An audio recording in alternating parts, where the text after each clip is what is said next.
Guys, ipapakita ko pala sa inyo itong ginagamit ko na hypoallergenic pet grooming wipes. Ito yung ginagamit ko kay CK. Si CK kasi is, pango siya. Ayan, so kung makikita nyo, ganito yung kanyang mataon, talagang nagmumuta siya.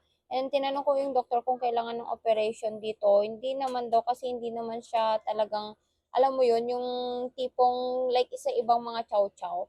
Ito madalas ko siyang gupitan dito niya kasi nga, talagang pag kumain siya, mapupunta lahat dyan niya. Tapos dito sa may mata niya, nagmumuta siya, so kailangan natin siyang, kailangan panatilihin na dry. Ganyan. Tapos guys, ito yung ginagamit ko na wipes para sa mata niya, para sa ganun is hindi siya ma-infection. Kasi nga, grabe nagsusugat talaga siya and naaawa na ako sa kanya.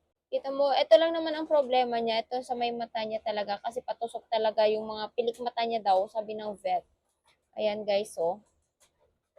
Oh. So, kung makikita nyo, sobrang laki ng ilong niya. Kasi nga, talagang siya, pango talaga siya. Guys, pango siya. Pango yung aso ko na to.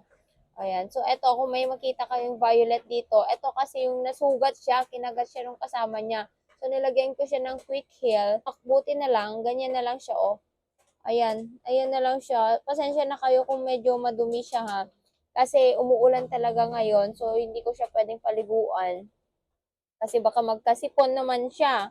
Ayan, kaya punas-punas lang guys. Kaya sa mga may aso din na mga chow-chow, help naman ako kung ano yung ginagamit nyo para sa mata nila. Actually, merong pinapatak sa mata niya. Kaso, no need naman. Hindi naman siya kailangan patakan. Kasi nga, hindi naman talaga siya yung, alam mo yun, yung parang may red siya, like that. Kasi, hindi rin nag-red yung mata niya. Kung makikita nyo, wala siyang red. Like yung sa mga ibang chow-chow na talagang kailangan inooperahan. Yung niya lang kasi yung pilik mata niya is patusok. Tumutusok sa niya, kaya lagi siyang nagmumutang.